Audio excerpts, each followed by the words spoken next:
Ladies and gentlemen, good afternoon. I think we can start. I see a few latecomers still approaching, but let's start so that we can make maximum use of the 2 hours at our disposal.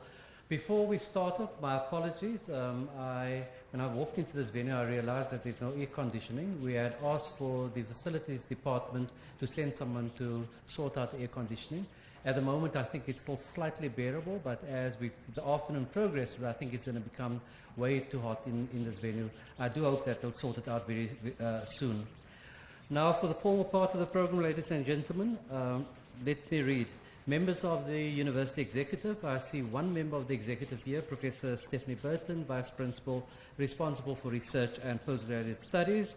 Deans of faculties, I've seen several Deans of faculties here this afternoon, Deputy Deans, members of the Council of the Academy of Science of South Africa, ASAF, other members of ASAF, ASAF Distinguished Visiting Scholar and our keynote speaker this afternoon, Professor Nelson Maldonado-Torres of Rutgers University, Dr. Mpho Chibase, one of our respondents this afternoon, Dr. Peace Kigua of the University of the Witwatersrand, the other respondent, members of the diplomatic community, colleagues and students of the University of Pretoria, colleagues and students from other institutions, distinguished guests, ladies and gentlemen, it is my signal pleasure to welcome you to this afternoon's public lecture presented by the ASAF Distinguished Visiting Scholar, Professor Nelson Maldonado-Torres, titled Fanon, Decoloniality and the Spirit of the Bandung, Notes on the Organization of a Decolonial Project. I extend this welcome on behalf of the Academy of Science of South Africa, the Department of Science and Technology, as well as the University of Pretoria. Just as an aside, Professor Maldonado-Torres is a guest of ASAF, but ASAF has asked the University of Pretoria to host Professor Maldonado-Torres today. We are, of course, pleased to do so because the topic of his discussion fits well within a priority of the University over the past few years, and specifically it fits into our lecture series titled Curriculum Transformation Matters, the Decolonial Turn. Ladies and gentlemen, as you may be well aware, ASAF annually invites internationally recognized scholars to present lectures at various tertiary institutions in South Africa. The primary objective of the visiting scholars is to engage with scholars and postgraduate students at local universities to bridge the divides between disciplines and to enrich the higher education and the science community's intellectual and research endeavors in this country. ASAF aspires, and I quote from its handbook, to be the apex organization for science and scholarship in South Africa, recognized and connected both nationally and internationally. Through its membership, which represents some of the leading researchers and scholars in South Africa, ASAF aims to generate evidence-based solutions to many of our national and continental problems. Ladies and gentlemen, a word on the format that we will follow for this afternoon's presentation. Firstly, we will have a presentation by our keynote speaker. That will last for about 45 minutes. And that will be followed, and it's a format we've been following for the past few lectures in the series that I've mentioned earlier, the Curriculum Transformation Matters. It's followed then by two respondents. Each will take about 10 to 15 minutes to respond to the input by Professor Maldonado-Torres. And that will be followed by, so they'll take about 10 to 15 minutes each, and then we'll have about 30 minutes for questions and answers. Ladies and gentlemen, however, before I invite Professor Maldonado-Torres to present his paper, allow me to provide you with some background on this afternoon's scholar, or the presenter. Nelson Maldonado-Torres is a professor in the Department of Latino and Caribbean Studies and a faculty affiliate in the doctoral program in Women and Gender Studies at Rutgers University in the United States. A former president of the Caribbean Philosophical Association, Maldonado-Torres specializes in transdisciplinary decolonial thought and race theory. The work of the Caribbean and African philosopher and psychiatrist Frantz Fanon constitutes an important focus of his scholarship. Professor Maldonado-Torres previously served as the director of the Center for Latino Policy Research at the University of California, Berkeley. He currently serves as a board member of the Frantz Fanon Foundation in Paris and is an honorary member of the Fausto Renega Foundation in La Paz, Bolivia. His publications include Against War, Views from the Underside of Modernity, published by Duke University Press in 2008, and the collection of essays, and I apologize beforehand already for, I'm sure I'm going to mispronounce this, it's in Spanish, La Descolonización y el Giro Decolonial, compiled by the Universidad de la Tierra in Mexico in 2011. He has guest edited 2 issues on mapping the decolonial turn for the journal Transmodernity, and is currently working on 2 book projects. The first, Theorizing the Decolonial Turn, and the second, Fanonian Meditations. He is also working in a program on black consciousness and decoloniality with the Black House Collective here in South Africa. Ladies and gentlemen, it is now my privilege to invite Professor Maldonado-Torres to the podium to present his lecture, Fanon, Decoloniality and the Spirit of Bandung, Notes on the Organization of a Decolonial Project. Ladies and gentlemen, I think he deserves a warm round of applause.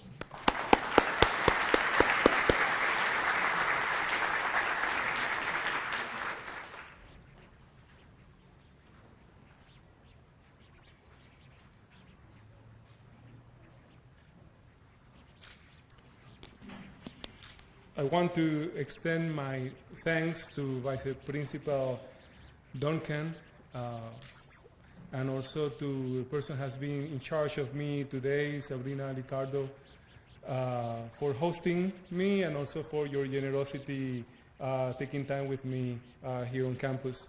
And of course, I am extremely appreciative of the Academy of Science of South Africa for their kind invitation this year to come here as a distinguished visiting scholar, and also for facilitating these contacts and these visits to these two universities in South Africa. I want to note or to make a special note of thanks to Renate Venier for her help in all kind of logistics and plannings that now it has been for months, and then everything goes in 2 weeks or 3 weeks. There has been a lot of labor that I want to recognize, as well as she works with the Academy of Science of South Africa. And also I want to recognize my colleagues in Cape Town, psychologists, community psychologists, Shanaz Sufla and Mohamed Sidat for their work, enthusiasm that made it possible for me to be here as well, and to be in Cape Town before, along with other colleagues from UCT and other universities. So my thanks to all of you. My thanks to all of you also for being here this afternoon.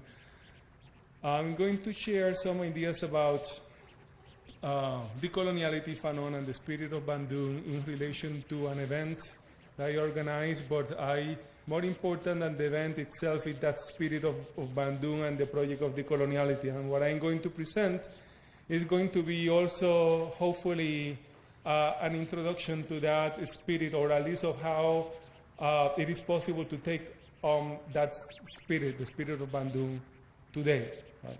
And how to do decolonial work today, animated, at least partially, for that spirit, the spirit of non-alignment with dominant powers, the spirit of exploring different forms of new alignments and realignments and form of re-existence that advance decolonization today.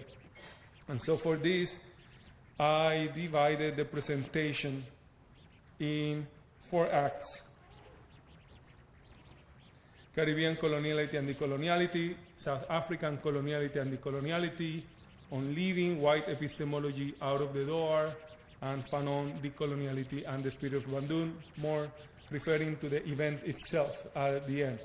At the start, when thinking about Caribbean coloniality and decoloniality and South African coloniality and decoloniality, I want to present that as part of the spirit of Bandung, this kind of encounter of southern regions of the South, in search for an understanding of the catastrophe that they have endured under modernity coloniality, and also search for solutions that take us beyond a system that seems to perpetuate different forms of genocide, epistemicides, and different forms of violence.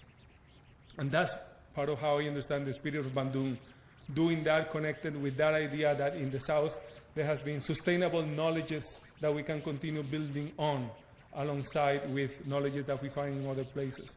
And one main obstacle that we find everywhere is, particularly in the academy, is this challenge of leaving white epistemology out of the door. And I think white epistemology is dominant in the liberal arts and sciences, is part of the epistemology, if you will, of liberalism.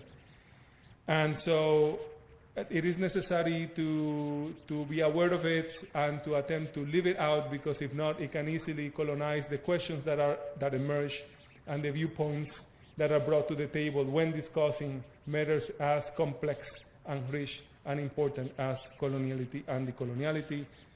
And so all of that then can lead us, I think, then I can go quickly then to present you what a group of organizers did in this event and why I think it's significant. So with regards to Caribbean coloniality, put a map of the Caribbean region between parts of the U.S. You see part of the U.S. on top, South America, Central America, and the Caribbean is that entire region there below. But you see all the islands sort of surrounded by that blue line. The Caribbean is more than the islands, but I want to focus for now on the islands because Puerto Rico, where I come from, is one of those islands. It's one of those islands. It appears there towards the center. And so I wanted to talk about that in part because then you may be able to understand better my own position of entry in dialogue with South African academics and activists. What are the forms of coloniality that I found in the part of the world where I come from? But also because the conference itself, the conference Fanon, the Rencontre, it was the third Rencontre of the Franz Fanon Foundation, this event that took place at Rutgers University. And it was sort of organized locally by the Rutgers Advanced Institute for Critical Caribbean Studies. So the Caribbean was central, and we are using the notion of coloniality as an umbrella that allows us to connect with several pursuits, projects, examining the meaning of coloniality and decoloniality in different parts of the world, which is why we could have visitors and speakers and activists who came from different parts of the world to that conference. So in the case of Puerto Rico, I want specifically, the Caribbean itself, served as a kind of a laboratory for the project that was globalized by the West in its different imperial ventures from the 16th to the 20th century, if not the 21st, if we see what is happening now in Venezuela. And the U.S.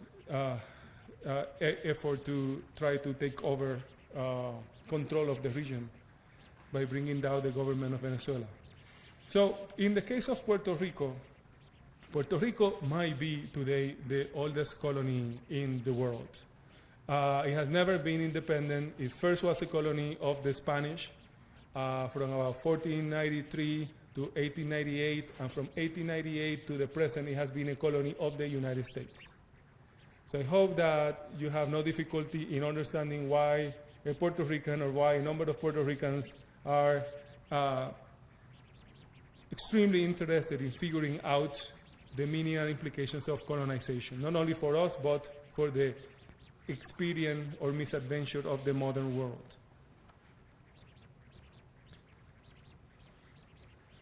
Something else to note, in addition to finding some of the oldest, if not the oldest, colonial territories in the globe, in the Caribbean, is that the creation of the Caribbean involved the genocide of the indigenous populations.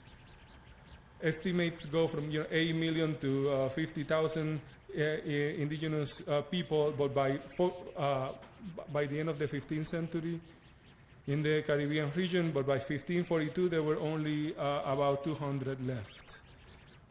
And then the massive importation of kidnapped black African subjects, and the first slaves, the first people that were brought to the Americas as slaves came to the island of Hispaniola, which is next to Puerto Rico.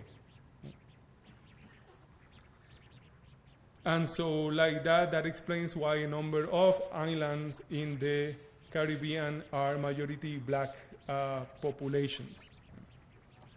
And why the entire Caribbean, if there is a thread that unites, I think, the Caribbean, is precisely the black African presence in the Caribbean and the engagement with the institution of the plantation and with slavery.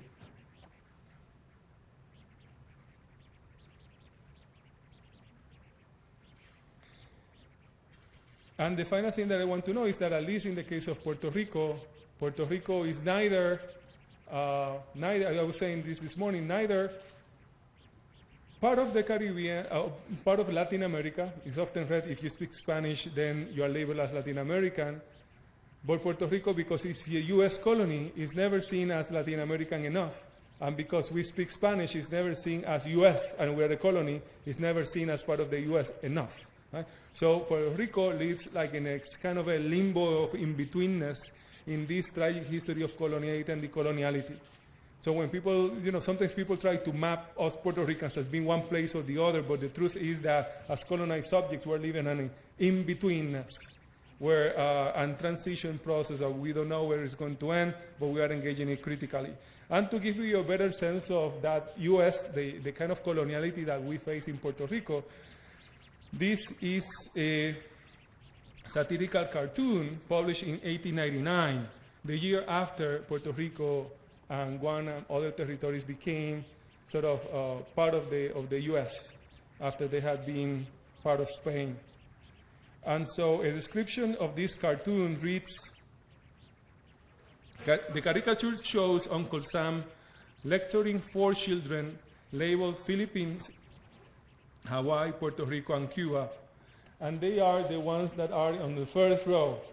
See, in the name, it says Cuba is the one down to the right of the image. Then Puerto Rico is the very scared kid in the front. And then the other ones are Hawaii and the Philippines. And of course, on the back, you see different white children, and they represent the different states of the Union. So this is Uncle Sam lecturing these children in front of other children holding books labeled with U.S., with the various U.S. states. In the background are an American Indian holding a book upside down, a Chinese boy at the door, and a black boy cleaning a window.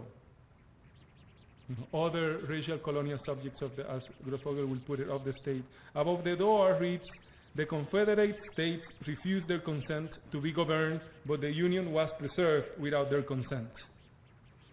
And then, on the blackboard that you see at the back of the room, it reads, the consent of the governed is a good thing in theory, but very rare in fact.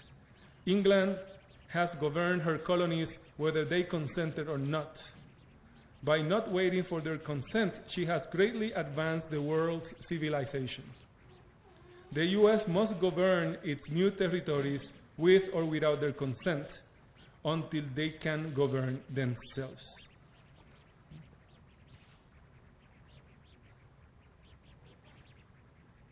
And of course, if I am speaking here English today, and if you can understand English, it's because we have something in common, and it's the extension of that English empire.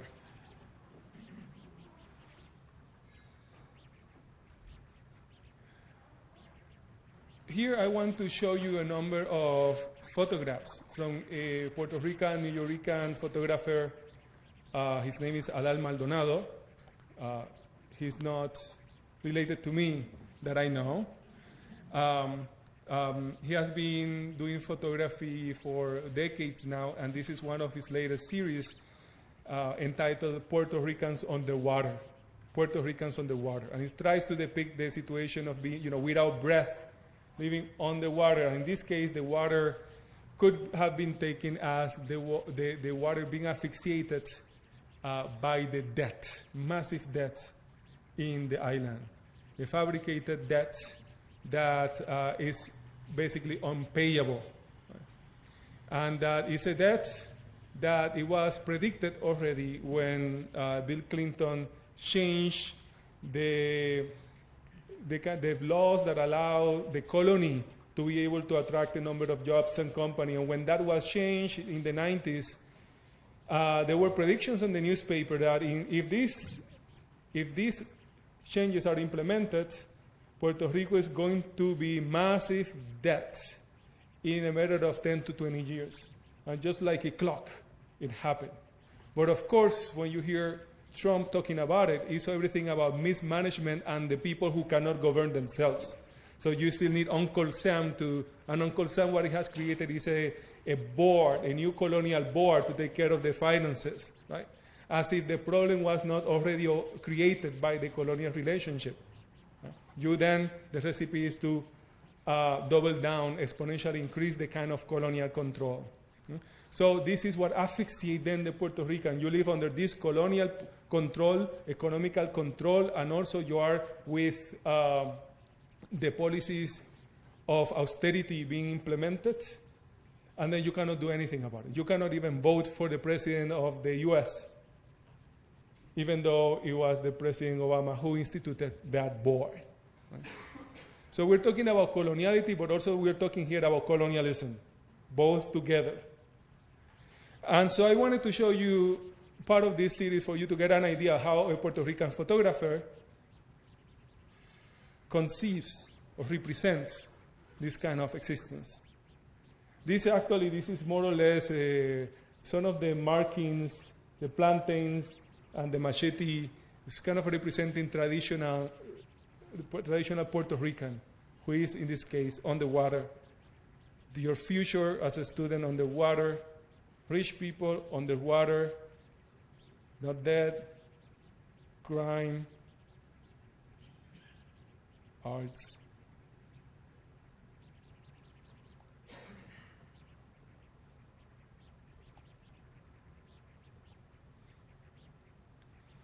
And I stop here because here it says Puerto Rico instead of Puerto Rico.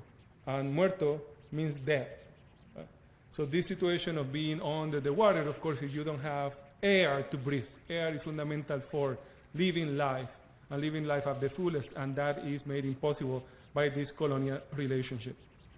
However, at the same time, I want to notice that while this series of pictures could be a good example, a good metaphor, if you will, of the colonial condition, it doesn't quite capture necessarily the condition of coloniality, right? Which is the other forms of power that operate in the island, that within the island themselves, a kind of hierarchy operates between different groups, and where, of course, black Puerto Ricans, dark-skinned Puerto Ricans, Afro Puerto Ricans are usually very precarious conditions in the island. So I think if you were to introduce coloniality into the picture, into this series, one would have to have different kind of places, because these are very clean bathtubs with clean water. Right? So, and you know, at the end, the bodies are there, but in principle, it looks like you can still stand up and maybe could get out of the bathtub. But the condition of coloniality is one where, as Frans Fanon put it, people feel as condemned as if you are in hell with no escape. So some other representation of water would have to be put down that really makes it impossible for that subject. It would seem impossible to get out. And also the water may not be that clean because of environmental racism and the conditions in which people, typically people of color and black subjects, live in the different places throughout the globe. So I think other adjustments could be made in order to do more justice to the complexity of colonial power and of the coloniality that is part of the Caribbean. Now, I wanted to introduce myself as part of this. I see myself as Afro-Puerto Rican, in spite of appearing as an honorary white sometimes in South Africa. And this is particularly from my black brothers and sisters, right? Because they know the difference and they know that these dark bodies are red in ways that my skin will not necessarily make me susceptible to that. But in the context like the Puerto Ricans, as you saw from those pictures, I'm not by any means the lightest. And I would define Afro-Puerto Rican as those who carry the mark of their black African ancestors, who were taken as merchandise and submitted to systematic rape and torture, visibly on their skin. I mean, everybody in the island, it will be difficult, I think impossible to find anyone in the island who doesn't have a kind of African genealogy because of the level of mixture. But when I'm talking about Afro-Puerto Rican, it's not simply about documenting the fact that you have someone in your family who happened to be black, but that you carry in your body marks that you are red as an African descendant. Where in our understanding, Africa is usually seen in the Western world as the lack of values, as the site of primitivity. So when you are red as a subject who is connected with Africa, whose ancestors are Africans, black Africans, then you are read also as an extension of that primitivity. And that will lead to a particular lived experience and set of opportunities in that territory. Not to talk about you're also the descendants of these slaves, right? Slaves coming from Africa. And neither slavery nor Africa have in the framework of values of the West any value at all. Right? So I'm saying this also in part because there is something I think that is remarkably different in the case of South African coloniality. I've been talking about Caribbean coloniality and Puerto Rican coloniality, but, and I said that in the Caribbean, the indigenous population was very much wiped out in its entirety or near its entirety. And then there was a massive importation of black subjects from Africa in conditions of slavery. Right? But in South Africa, you find, like in other places in Africa, that the indigenous subject and the subject that was classified as black and therefore linked to racialized slavery is one and the same. The indigenous subject of the territory and this new kind of creation of the modern West, which is the black as a racial type, is one and the same. Right? In the Caribbean, the indigenous phase away, and a kind of formation of blackness emerged linked to slavery and the plantation system. But in South Africa, you find the black bodies in Africa, but this is your ancestral lands. If you're in the Caribbean, you kind of lost, that was part of the coloniality in the Caribbean. You lose, in many cases, the languages are lost, and the connection with ancestrality is lost. It's not completely lost because it's recreated in very innovative ways, but you see it's another kind of challenge and lived experience. But here you have indigenous and the black, and then they are not gone, they are living, and they were also colonized. So the colonized subject by Western powers, the subject designated as black, as inferior, as made to be a slave, and the indigenous subject is one and the same.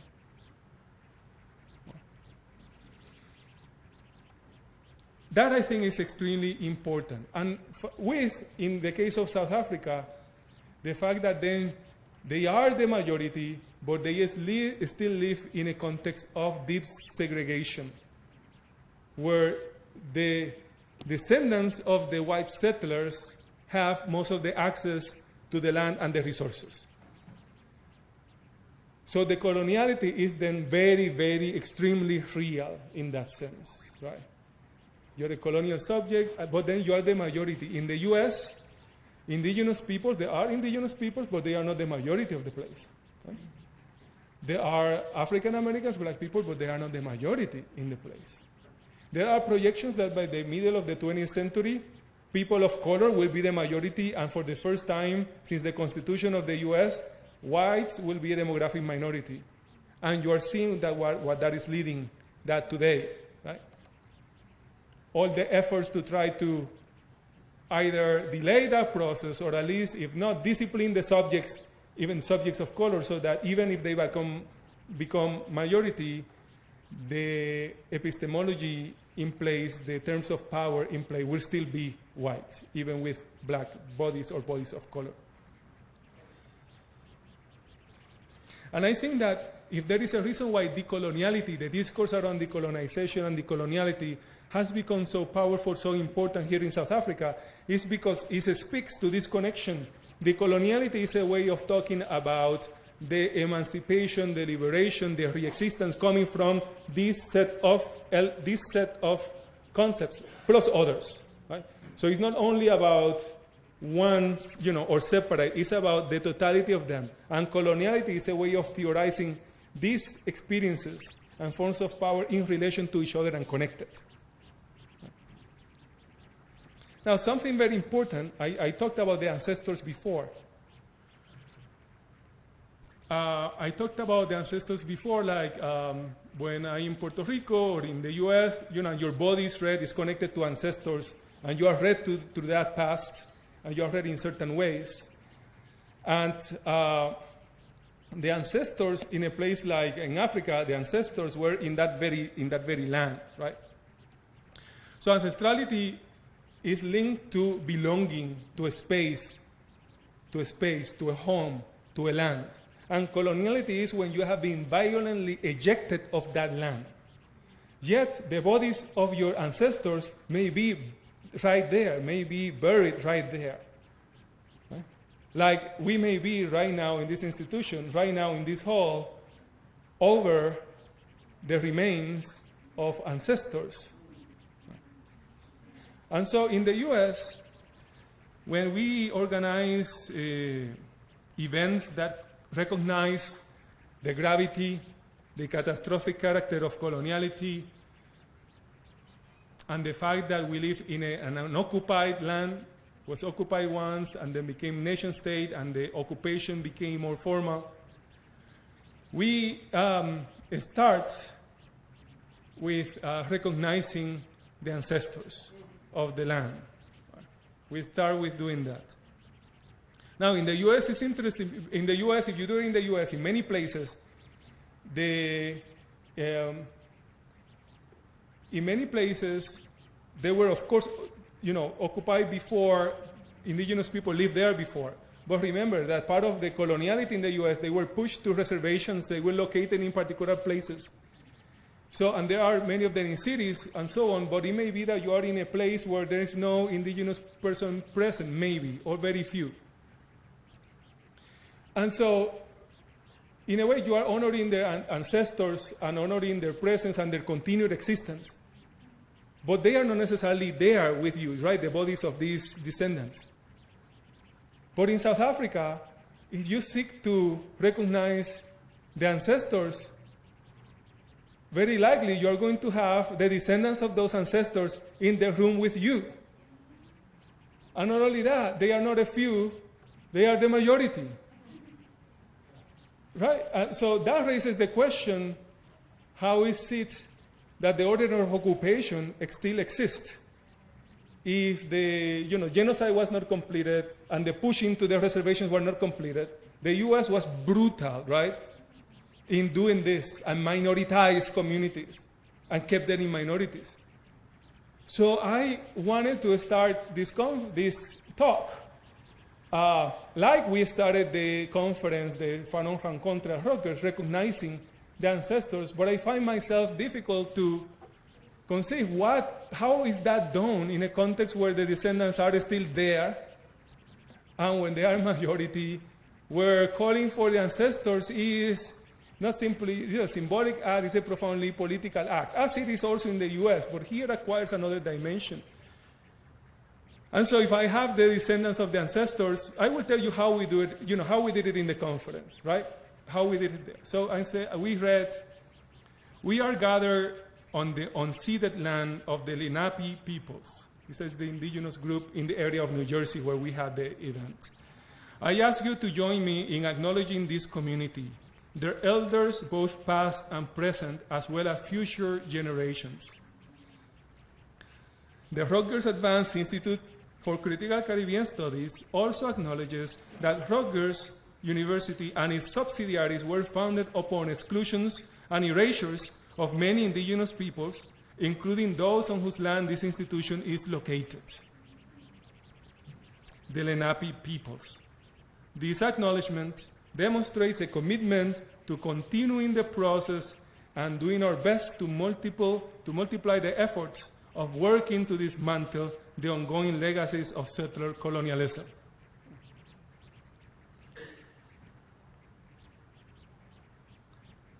So, I'm wondering how one does that in South Africa.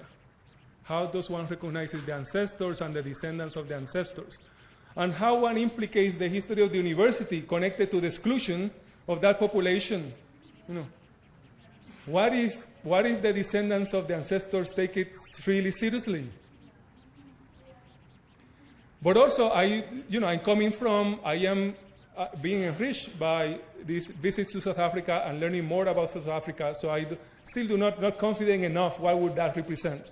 So what I thought is I will take 3 minutes.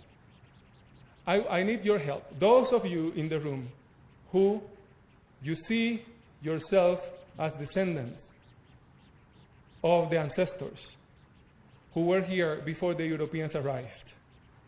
You see yourself as a descendant of those ancestors. And I would like you, if you don't mind, to please share with me in writing, and you give it to me at the end, how do you think is a proper way to salute the ancestors? If that is even the action that there should, what kind of action should there be to recognize that? So if you could please raise your hand if you see yourself as a descendant of ancestors who were here when the lands were occupied.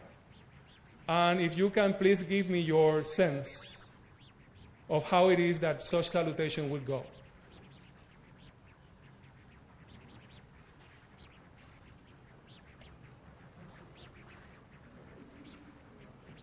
How does one recognize the ancestors of the land where the indigenous is also a black subject and where the descendants of these indigenous black subjects are not in some remote reservation or a minority in an urban center, but the majority in a country? And just to give you in a sense, at least when I have visited some of the townships, when I have found a concentration of black people in the country, they are very different from this room, right? So the lands where they have been put and located look like that. This is from a township in East London.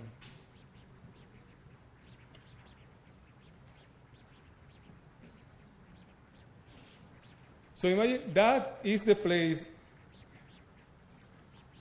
that is the land that the large sectors of those who are descendants of those ancestors are living today. How does one recognize those ancestors without disrespecting the descendants who live in these conditions, in the lands where their ancestors were located?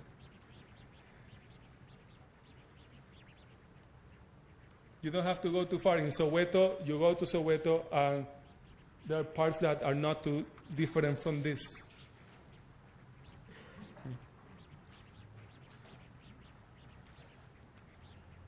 So, that's Act 2. Act 3, on leaving white epistemology outside the door.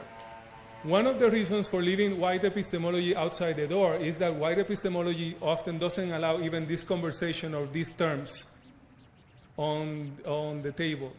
And if they happen, it will immediately reassert like the mechanisms of defenses, pointing out the many ways in which the conversation is supposedly not relevant or not important. And white epistemology is something that can, it's not white people only. All of us are, particularly in universities. Universities are the temples of white epistemology. We are grown to be white epistemological subjects, which is why Fanon focused on criticizing blacks who wanted to become white, blacks who were possessed by this white epistemology and white desire. So it's not a question of bodies or whether you are black or white. It's a question of the framework of our thinking normatively in a world shaped by coloniality. Already in the first thesis of the outline of 10 theses on coloniality and decoloniality that I formulated after being here for 3 months, the first thesis reads Colonialism, Decolonization, and Related Concepts, Generic Anxiety and Fear. And they start with an epigraph from Fanon, Mama, look, Enigro, I am scared, scared, scared. And that fear, that anxiety is why then white epistemology usually tries to gain control to ease the anxiety and the fear, because there's always a kind of a threat in the air when coloniality and decoloniality are mentioned. When bodies possessed by white epistemology encounter the discourse of decolonization, they respond with anxiety and fear.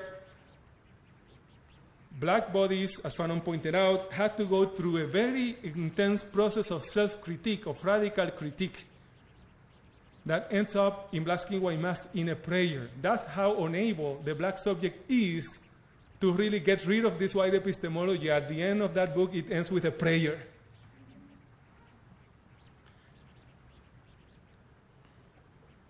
And I think that the exercise of saluting the ancestors can help everyone to decolonize, white and black, because recognizing the ancestors of the land is to recognize the violence of the settlers and to see this violence connected to the present repartition of land and resources.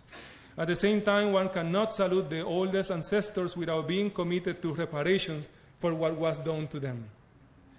For white people, the proper way to recognize their own ancestors is to commit themselves to undo the damage that their ancestors created. That is a mature and critical ancestrality, and of course to form new forms of community and new ancestors in the kind of new relations that will ensue in a country where everyone is fighting this past. But white epistemology is extraordinarily resilient.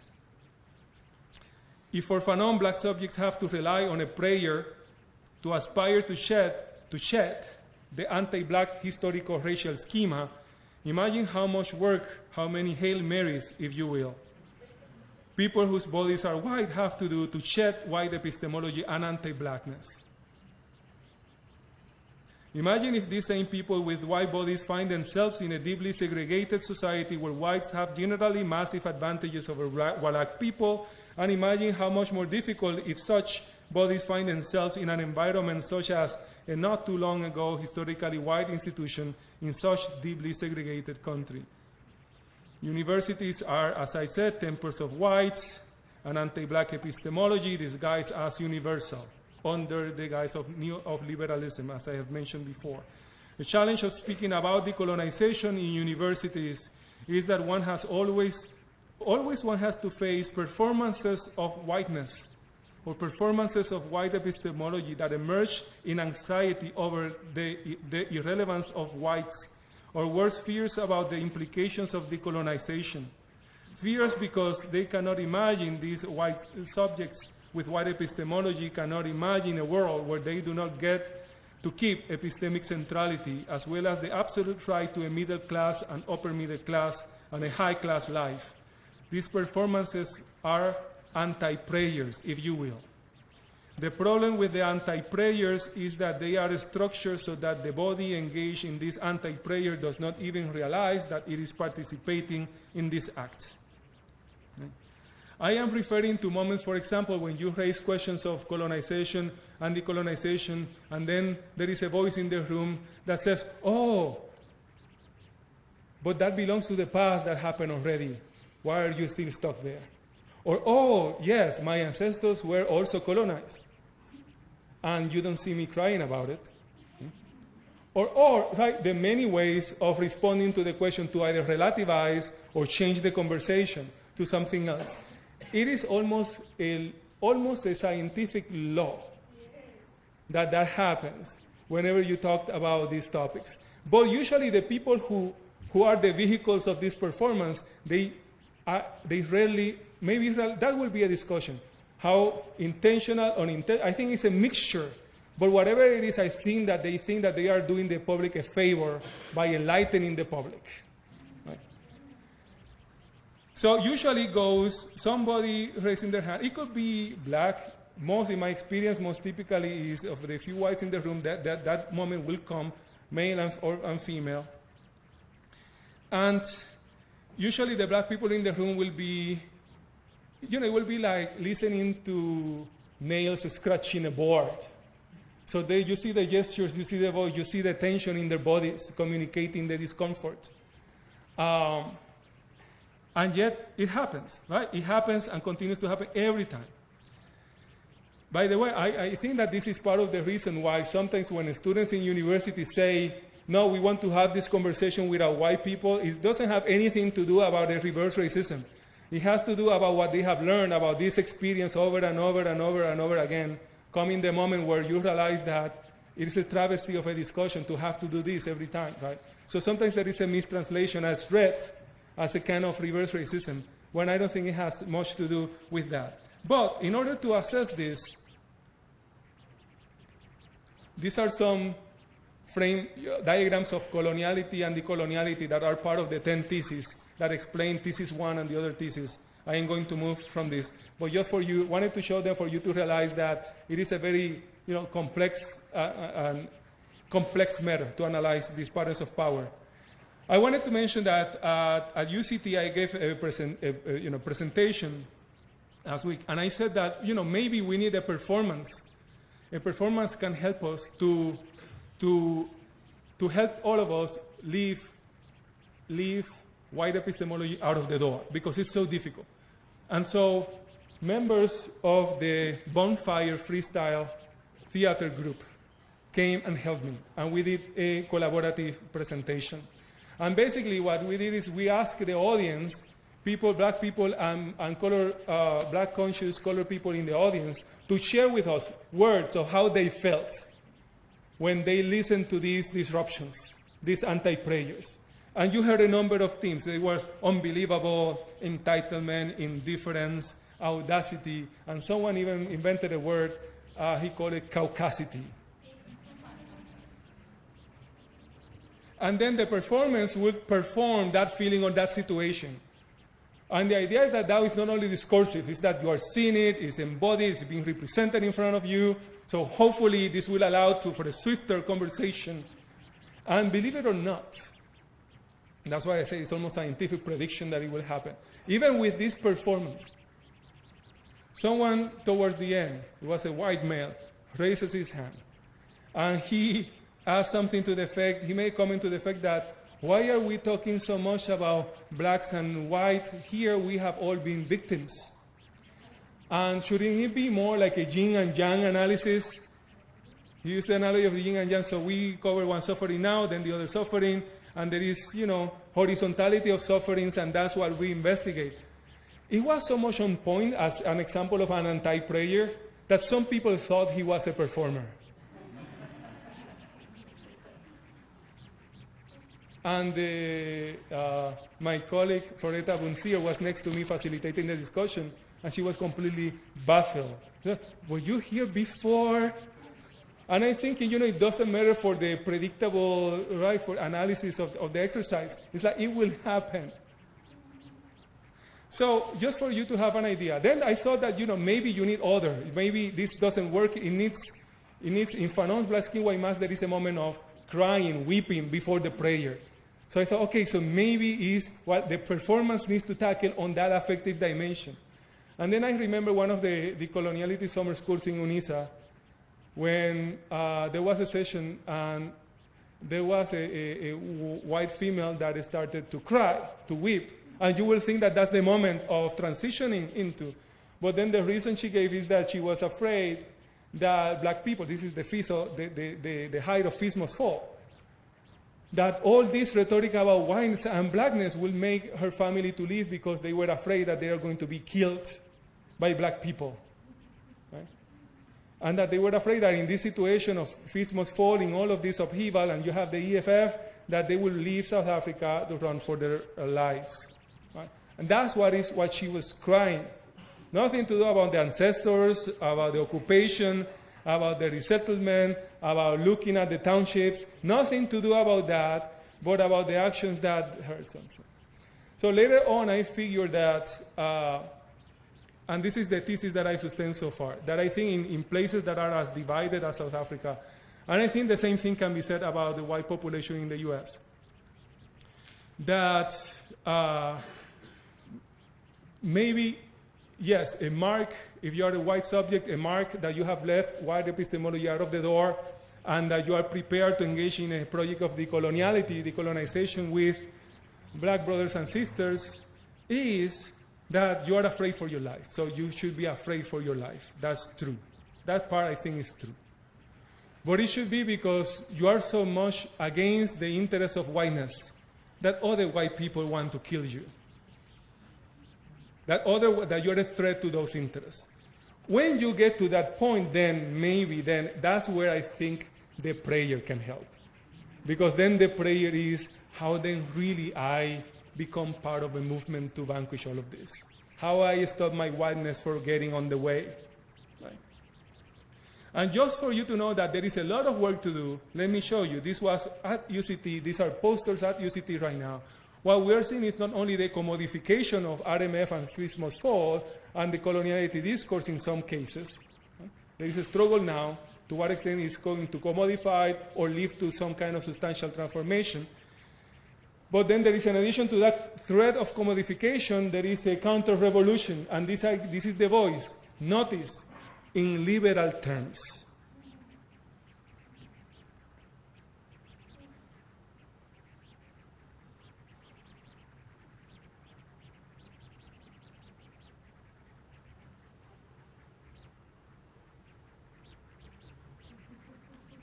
And of course, like, of all this conversation, this is what we should be thinking about and be really, really, really concerned. These are the anti-prayers made into almost proto-fascist propaganda. And this is not only happening here in South Africa, in Europe it is happening also. Liberalism is standing up.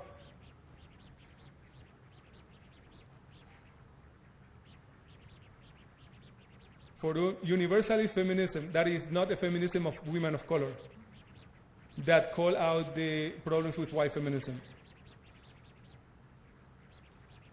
And this calls to fight for Europe.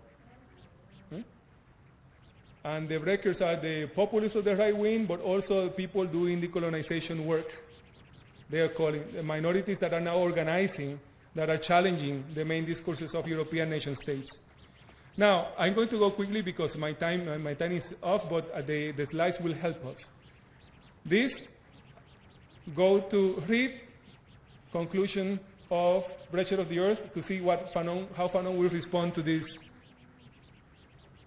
Read Richard Wright on the color curtain to see how he saw the possibilities of Bandung. And on the basis of what I have said, I think that we have already begun to get the terms of a form of black, the spirit of Bandung connected with black consciousness. And so far, if we are going to translate some of the things that I have said in the vocabulary of Bandung, we can see non-alignment with white epistemology as an imperative, and the need to forge decolonial alignments starting with ancestrality and the land question. Also, I have been in conversation, I have the honor of being in conversation and collaboration with comrades in the Black House Collective. And we are working, connecting black consciousness and decoloniality. And I've been working with them in what sort of tentatively referring to as the Black House Collective's paradigm of decolonizing knowledge. This is not a final project. This is part of the conversation that we're having. So I'm thinking the extent to which we translate that paradigm of decolonizing knowledge to the university. I was saying this morning here, and I was saying since yesterday when I visited for here, that I think that universities that are seeking transformation, they need to create centers for critical studies on liberalism. As long as liberalism is untouched, liberalism will try to commodify, to adopt, to translate everything into liberal vocabulary. That liberal vocabulary is the same one that impedes us to talking seriously about reparations. But also simultaneously there should be, I think, institutes for black consciousness and decoloniality, giving due weight and serious consideration to all the work and analysis of coloniality and decoloniality that have emerged in South Africa and other places by subjects who have suffered from these processes the most. That's why we are doing this kind of dialogue between the black consciousness tradition here and decoloniality theory in different parts of the global South. And that could have comparative colonialities and decolonialities, like what I introduced before, bringing the Caribbean, connecting it with Africa, but seeing how they are not as separate as they may seem, since we have Africa and England connecting them in a way, right? Global anti-blackness, and to study the decolonial turn and the colonial attitude in South Africa in terms of ancestrality, exercise on leaving white epistemology out of the door.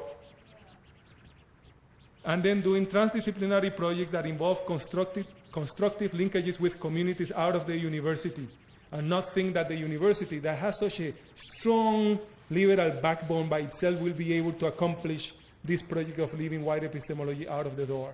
It has to be linked, connected with people who have been organizing out of the university for long. There are many knowledges there that are important to retrieve and are important to be in dialogue with in order to do this project.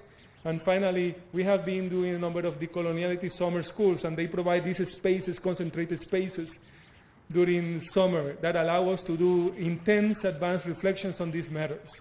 And maybe that's something that, has been successful in other schools here, a lot of interest, and people get to be able to equip themselves with ideas and theories in a short time, and it's something that you may want to consider also as part of the project of transformation. Very quickly now showing you the pictures will show you, I think, the spirit of Bandung, how these ideas that I have recommended inform the organizing of this event itself.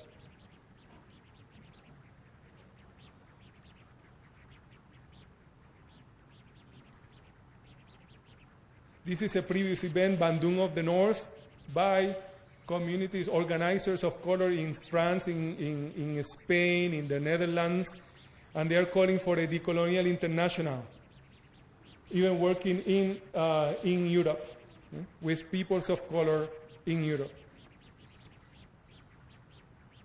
This is part of the conference. This is a conversation between Teresa Vivar, a Mexican activist and community leaders in New Brunswick, in the university where I work, and where we do some work in companionship from the university with her center out of the university. And in the conference, we participated in a dialogue, bringing that connection and the fruitfulness of that dialogue to the forefront, inviting everyone to engage in similar relations.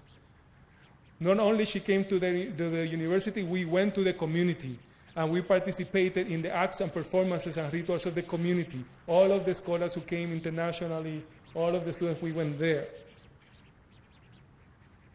We had a tour of the artwork, mural artwork in the city of New Brunswick, artwork around the struggle for communities there to maintain their housing. And this is a sample of the art.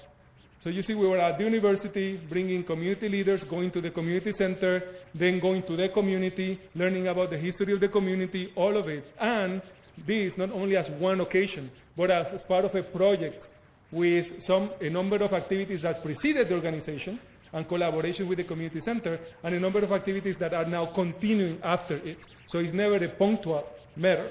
It's part of a project.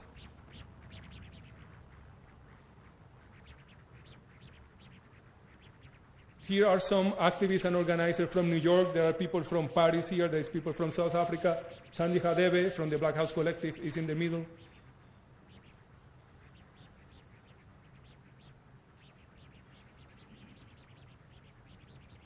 This is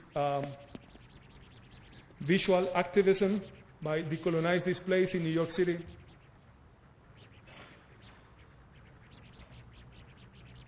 This is a launch of Franz Fanon on previously unpublished writings, now translated in English, with Fanon's daughter, Mireille Fanon Mendes-France, who is also the president of the Franz Fanon Foundation, Robert Young, one of the editors of the book, and Louis Gordon, a specialist on Franz Fanon. These are students of mine who facilitated a community activity with youth in the community, and they focus on one of Fanon's plays. Fanon brought 3 plays. There are 2 of them that are known, and they are translated and published in that book. And my students use one of the plays, a portion of the plays, to engage the students in reflection about the meaning of life and the meaning of love. And at the end, they recreated the play. They used part of the play, and they recreated and infused it with their own words, and they came and they performed in the activity, in the rencontre.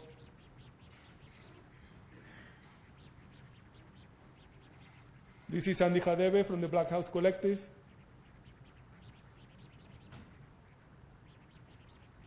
These are other presentations. We brought drums for Louis Gordon to talk about music and philosophy and decoloniality together. And so he performed and he gave a lecture on the relevance of the connection between music and philosophy, and the connection of that with liberation, emancipation, and decolonization. He also played in the community.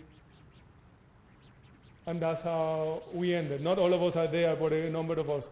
And you see, it's about the creation of new communities now, from within and outside the university, light skin, dark skin, white people, all of us are participating, and that's how we translated the spirit of Bandung and the decolonial methodology that we are advancing through the Rutgers Advanced Institute for Critical Caribbean Studies, the Franz Fanon Foundation, the Black House Collective here.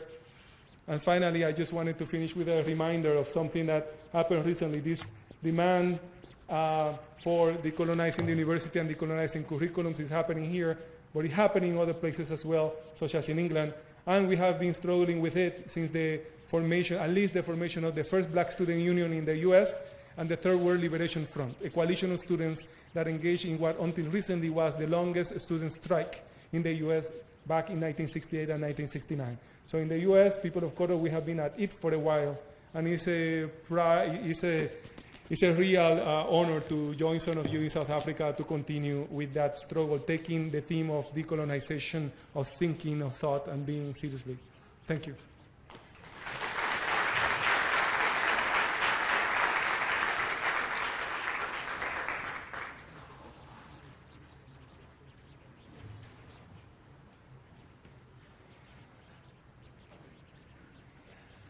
Thank you, Professor Maldonado-Torres, for saying such a lot in such a short period of time. Obviously, one wishes with each of these presentations that one has more time at your disposal. Without further ado, I'm now going to introduce the two respondents. I'll give their bio sketches simultaneously, at least one after the other, and then you, I suppose, can present in succession, Mpho and Peace. Colleagues, I'm sure that most of you, many of you would know the two colleagues, but I'm nonetheless going to present the bio sketches. Dr. Mpho Chivase is a senior lecturer in the Department of Philosophy here at the University of Pretoria. She lectures undergraduate and postgraduate courses primarily in the field of ethics. She holds a PhD in philosophy from the University of Johannesburg. Mpho has worked on different interdisciplinary institutional projects in the Center for Human Rights and the Faculty of Humanities here at the University of Pretoria. Dr. Chivase's research interests include notions of personhood, personal uniqueness, and themes of love, autonomy, authenticity, death, and African ethics. Her current research focuses on an examination of the relationship between personhood and a better life. Peace, Dr. Peace Kegua, is a senior lecturer in psychology, a former colleague of mine at the University of the Witwatersrand. Her research interests include gender and sexuality, critical race theory, critical social psychology, and teaching and learning. Her current research includes projects on young women's leadership in higher education, in partnership with the African Gender Institute, the AJI, and a project on destabilizing heteronormativity in partnership with AIDS International. Dr. Kegua has edited or co-edited 3 books published by UCT Press and Z Press. She has published in both local and international journals. She is currently an editorial board member of the accredited journals Psychology in Society, or PINS, African Studies, and the International Journal of Critical Diversity Studies. She is the current chair of the Sexuality and Gender Division of the Psychology Society of South Africa, or SAISA, and she is the 2015 recipient of the Wits Vice-Chancellor's Excellence in Teaching and Learning Award. Ladies and gentlemen, I'm going to hand you over now to Mpho Chivase.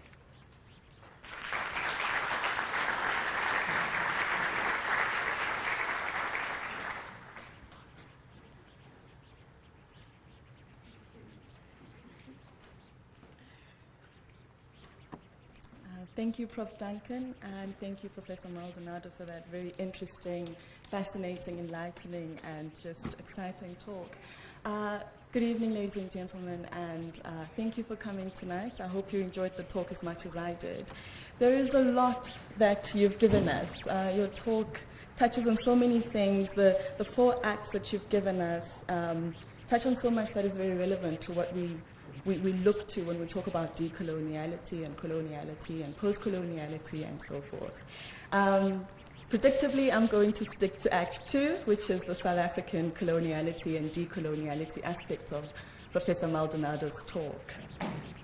When we talk about decoloniality or coloniality in South Africa, I think it becomes a very emotional, it invokes a lot of emotional responses to what decoloniality means. what coloniality or colonialism has done to our different societies. I'm going to look to one part of what the decolonial project, or what decoloniality or colonialism stole from the South African people. There's a lot that is stolen, but I'll focus on one particular aspect, which I think encompasses or covers a lot of what gives meaning to South African people. And I've got one idea that comes to mind, and that is recognition. Part of what it is that got lost by the people is recognition of who they are, who African people are, what it means to be a black person, what it means to be a black female. Our voices have been limited to a certain extent because what it means to be a black person, what it means to be an African person, what it means to be an indigenous person, a colonized being, is in part something that we are told by others. A description of our own situatedness is in part something that is dictated to us. So herein I think of what happens to one's personhood in the instance of their own description of who they are, their recognition of self by themselves, their recognition of self by others, and their own recognition of others and what's been done to them or what's happening to them. One stream of what it means to be recognized, or one way to practically see a sense of recognition, happens in the educational space. And we saw on our own campus a few years ago when we had the Fallist movement, we had Fees Must Fall, but we also had Afrikaans Must Fall. In education, recognition is in part seen through what we teach. It's seen through who is taught in the classrooms, but also who is teaching. Our attitude towards learners, our attitude towards the work that we teach, says a lot about who we recognize as the, the authorities in different educational spaces. And this leads into Professor Maldonado's third act, which has to do with the idea of leaving white epistemologies out of the door. The idea of leaving white epistemologies out of the door is in part a project to recognize that there are different epistemologies, there are different contributors to the epistemologies. And those contributors, some of those contributors' voices have been limited in a way that has left our classrooms very, very wide.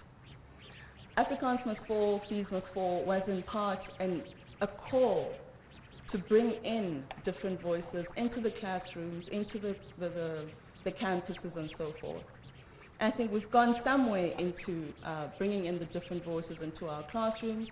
We have had on our campuses a change in the curriculum that we teach, and that I think is one way to respond to the question of recognizing who the authorities are when it comes to education, when it comes to epistemologies. The other thing about decoloniality is that it's not only a legal or political project, but it's a moral one too. When one's personhood is not recognized, there's a lot that is lost in that process. And part of what is lost in that process has to do with the ability to express oneself. There have been, and we've seen it on social media, different instances where white people dared to call black people monkeys.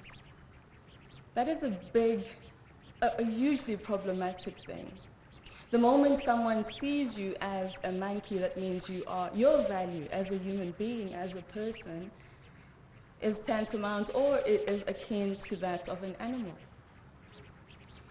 We do have different senses in which we appreciate animals, and when we think or when we talk about African cultures and the centrality of ancestors, animals take a different value. But for this moment, let me speak about animals in the common sense in which we think of them as lower than, as having a value lower than that of humans.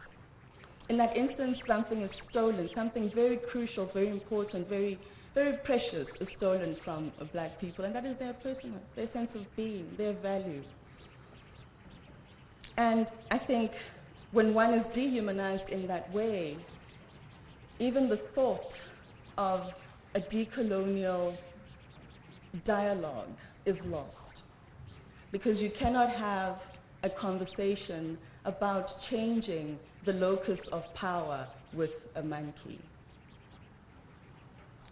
This dehumanization goes so far as to exclude. It immediately excludes the other. And in the sense of excluding the other in such a negative way, I think then no conversation or dialogue about moving forward can truthfully, honestly, earnestly happen. So what kind of community then are we living in if the conversations that we're having, or when people look to a certain race, they see them as something less than who they are? Can we talk about a conversation in that kind of power dynamic? Is it a conversation, or is it a talking to, a talking at, a continuation of some sense of sovereignty over the other? Decoloniality is, I think it puts people through various painful moments. And there was a philosopher, I think her name is Samantha Weiss, who talked about white shame. And one of the things that she was saying is that white people ought to be shameful of what their ancestors or what they continue to do to black people. One of her recommendations was that in conversations of power and conversations of change, conversations of decoloniality, racism, so forth, white people should keep quiet and step aside and let the black people talk for themselves. There's merit to that, in part, and the merit to the idea that white people ought to step aside is that for something as traumatic as colonization, coloniality, and so forth, I think victims, or those who are recognized as victims, ought to be allowed or given the space to talk. That we get rid of this idea that other people can appropriate what it is like for a black person to experience colonization. That decolonization should in part involve this listening to one another.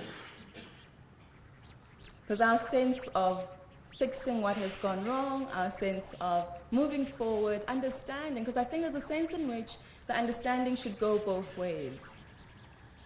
Those who feel that they are disadvantaged because of the history of our country ought to be given a chance to understand what actually happened in that process, but also what it feels like, what it is, what it means for them to have gone through that process or to experience the remnants of that process. I think we feel the power of colonization, which still sort of lingers in our communities. And I think part of moving forward and allowing this conversation among different people from different spaces is to allow everybody to recognize where they are, what they're feeling, what they're thinking, where they want to go. Do they even want to have conversations with the other? Do they want the other to tell them what they ought to do, what they ought to feel, how they ought to question, and so forth? It's a complex thing, this decolonial project. And I think it's very right that we have conversations, and it's amazing to see what has been going on in other countries and other universities, which I think we've been doing here as well. We've had many conversations with students, lecturers, and so forth. And these conversations ought to be the space where people talk freely, but also critically. The question of the ancestors, I think that's deep. In South Africa, the land question is so closely tied to people's identities, people's sense of spirituality, people's sense of wealth. And here I'm not talking about material wealth, I'm talking about spiritual wealth.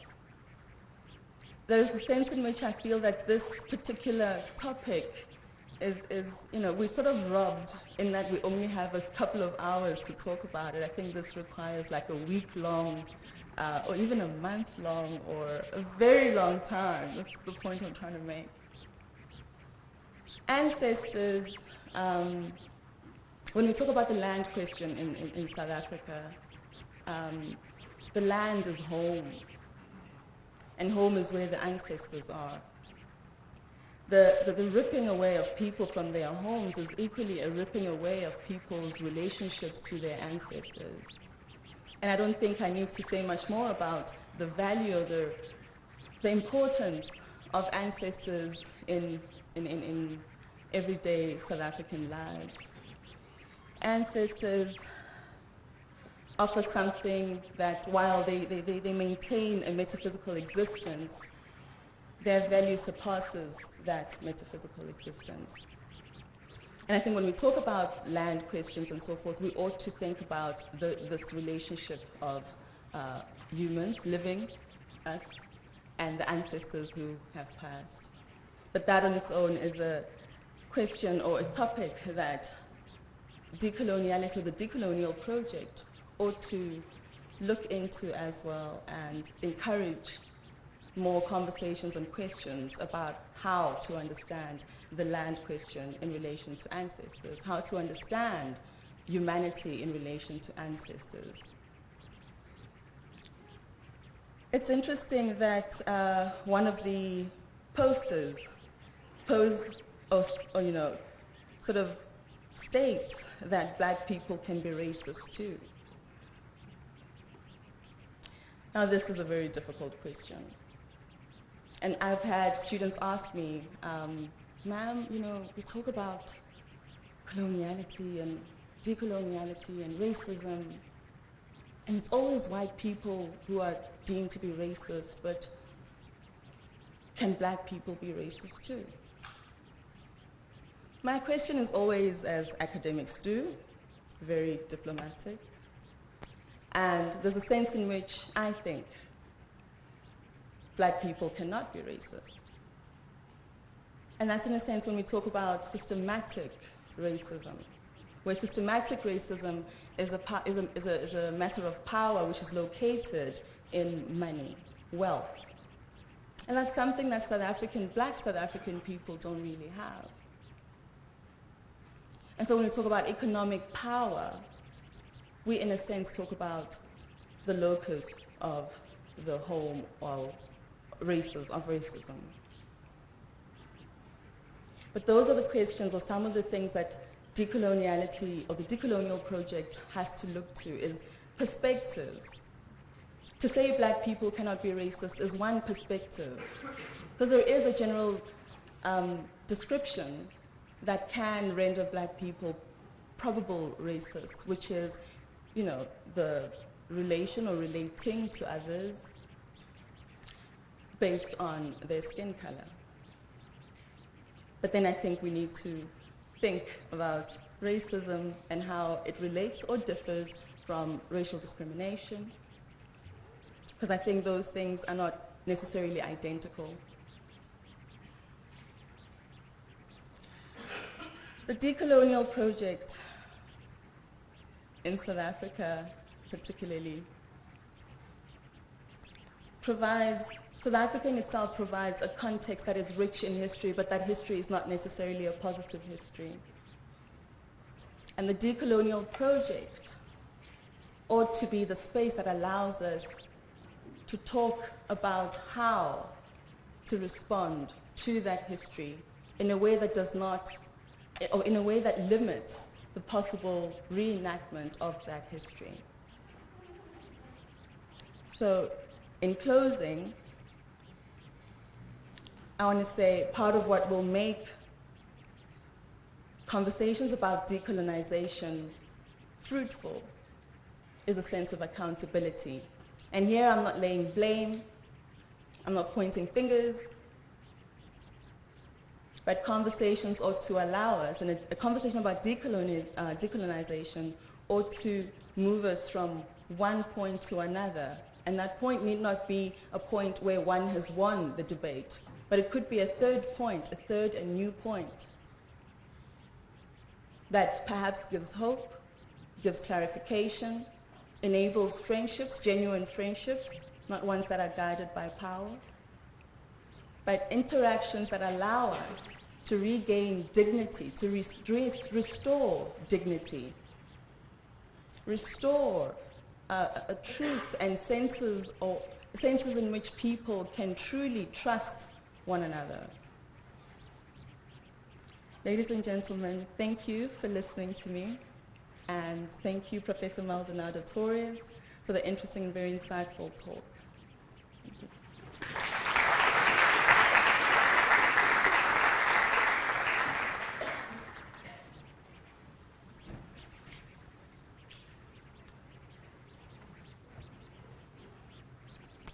Good evening.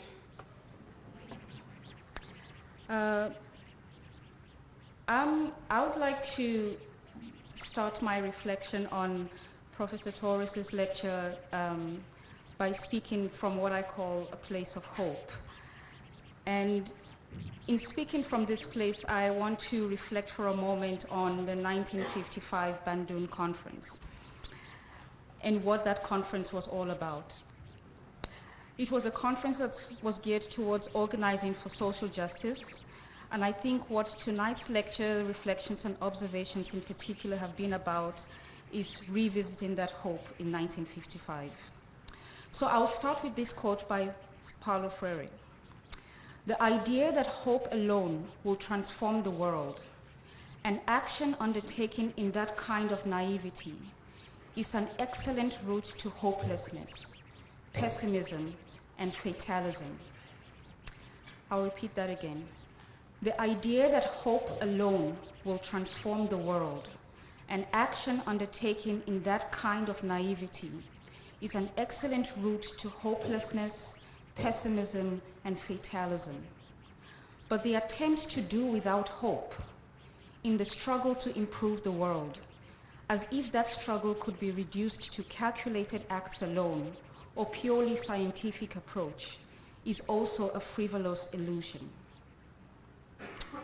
The 1955 Bandung Conference was a coming together, and it was a coming together rooted in a newfound hope. Hope for liberation, hope for freedom, and hope for healing. But I think it wasn't just hope that underlined this coming together. I think in some respects, there was also tangible plans of action, tangible plans of practice that were put forward in the dream of realizing this hope that Freire talks about. Since this coming together, we, the people of Africa and Asia, have enjoyed different periods and moments and states of freedom and possibilities. But I think more importantly, we have been mired in states and lived realities of utter and complete hopelessness. Hopelessness that has led into deep despair, and it's a despair that is simply not going away, however much we hope, however much we organize and come together. So for a moment, I want to sit with this sense of despair. Professor Torres reminds us of the violence of erasure. Erasure through language, erasure in terms of land, erasure in terms of memory, the erasure of hope. He asks us an important question. How does one recognize the ancestors of the land? And this is a question that I think we need to revisit seriously in our drive towards what we call decolonization. So the lecture tonight is a reminder about this coming together. And I think it's also an invitation to once again reimagine something, to reimagine what hope could look like. But it is also a reminder to take seriously what becomes of hope when hope is practiced without practice and without action. Listening tonight, I am reminded again of the very different states of hopelessness and hopefulness that I have gone through since my life as an academic and as a student. And I think about the hopefulness and the despair that tend to sit side by side together. I teach at the University of the Witwatersrand. I teach students who have been without homes since the day that they walked into the gates of the campus. I teach students who, for the better part of their stay on campus, are hungry and come to lectures hungry and starving. I also sit on sexual harassment committees in my institution, and I am continually reminded of the work that still needs to be done in the fight for gender equality in our institutions of higher learning. I live in a society that is at its wit's end in facing the scourge of gender and sexual violence in the country. It's a society of many contradictions, debilitating poverty and lack of access that also sits side by side with wealth and access. I work in institutions that are marked by proliferation and access to knowledge systems, and yet the continued and deliberate systematic and consistent erasure of indigenous knowledge systems within these spaces. I live on a continent that, in its drive to attain a semblance of economies that embody technological and economic growth, seems to have placed on the back burner the pressing and urgent question: what would an economy focused on the spiritual, mental, and physical well-being actually look like? In the face of these reminders and questions, Prof. Torres' reflections tonight demand a kind of action, demand something in and around us that has to give. Something has to give. Something must be disrupted if this hope is to be reborn. The question is what? So very briefly, I have noted 4 signposts as Prof. Maldonado-Torres was talking that I think we need to come back and revisit. 1, we can no longer be the proverbial fish in water that takes the world about it for granted. Sometimes it is the obvious and simple task of reminding ourselves that this is water. We need to do that work. To look again at our social realities that we have become laxed about, that we have come to normalize. It is to remind ourselves, as David Wallace has observed, that this is water. To do the work of reminding ourselves that this thing that we have come to take for granted, this reality that we have come to normalize, is in fact abnormal. 2, in reimagining our future, we must revisit our past. This past that is already in debt to the mismanaged present, as Toni Morrison has suggested. This past is not done, and it is not over. It is still in process, which is another way of saying that when it is critiqued, when it is analyzed, it can yield new information about itself that we can work with. 3, in this engagement and re-engagement of the past, present, and future, what genres and traditions shall we draw on? Prof. Maldonado-Torres' lecture tonight reminds us about what it means to engage knowledge from very rigid positions, rigid academic traditions and organizing that can no longer serve us. We need to loosen the hold that the academy has come to have over modes of critical practice and intellectual life. This is a time when we must think and practice beyond and outside of the academic spaces. Black feminist thought has long advocated for subjugated knowledges as existing both within and outside the traditional modes of knowledge production. Knowledge beyond publication spaces, knowledge beyond these spaces that we find ourselves, knowledge beyond the journals that we aspire to have our papers and outputs in, knowledge beyond the walls of the academy, the erasure of indigenous knowledge systems as a form of violence. We must reimagine what this means for decolonized practice. Lastly, we need to ask ourselves, how is the university shaping us? Not just as members of staff, but as students. How is the university shaping us in terms of our relationship to the public and to broader social context? Why are we here? What is our work?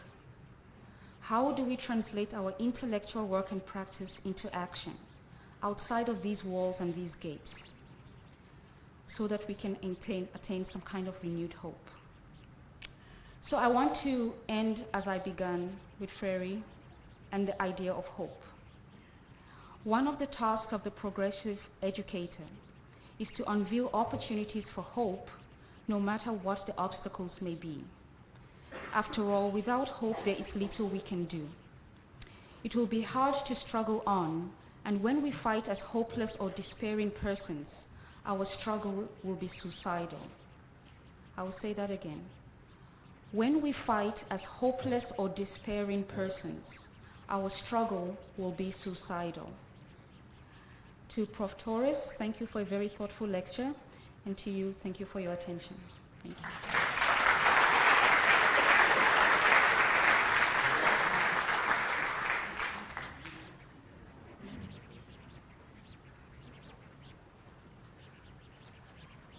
thank you, Paul and Peace, for beginning the process of engaging with and dialoguing with the presentation made by Professor Maldonado-Torres.